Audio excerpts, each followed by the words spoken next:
Hello everyone, this is Christian from LeanerCloud, and now I'm going to record a bit of a demo of the new UI of AutoSpotting that I just built over the last few days.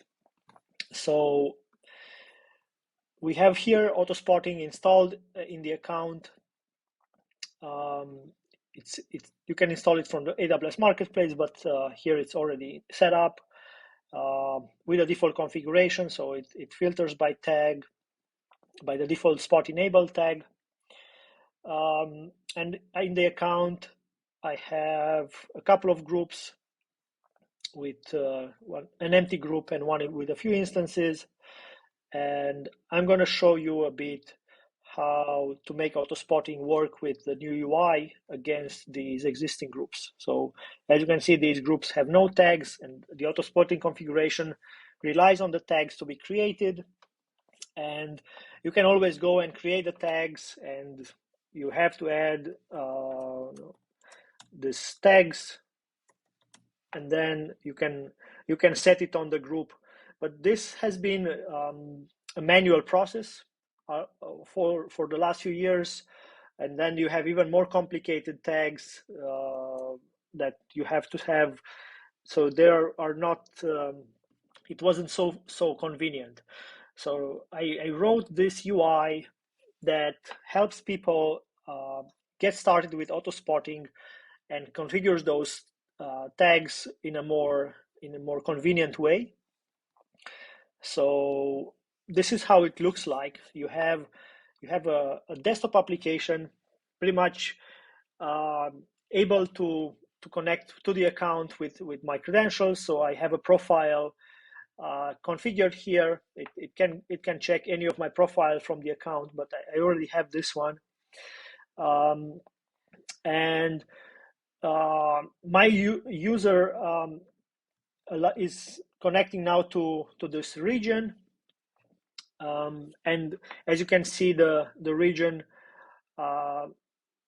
is queried for all the AutoScaling groups, and you see here the groups with the number of instances, how much they cost on a monthly basis. So this is the total cost for this particular group.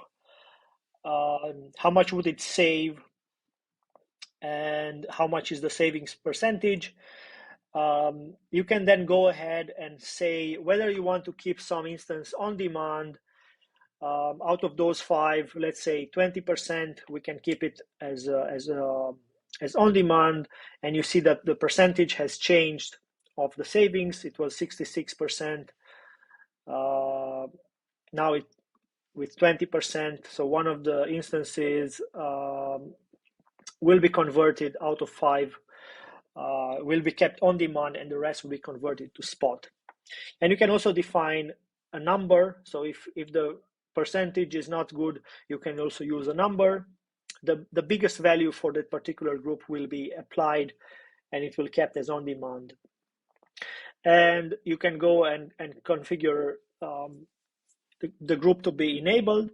So unless you do anything to enable the group, basically there is no change to your account.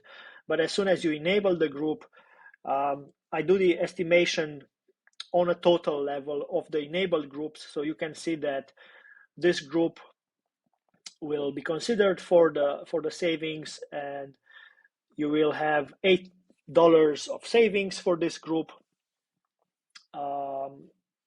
And I can go and click apply.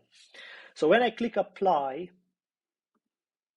this group is tagged with the expected tags for the group. So if I open it now, it should show the percentage is set to 20%, and the spot enabled tag is set to true. And there's also, let's say for the on demand, I could also set the number and apply the configuration similarly. So this is how the groups are tagged. That's how it looks like with the new UI. And now you can also see the number. And since I have 2 groups in my account, let's just go and configure the second group. So now this group has no instances running. I could configure any on-demand or percentage. If I just enable it, it will set the tag. So then this group, the first group actually, that has no instance, has been tagged, so it's now enabled for auto spotting.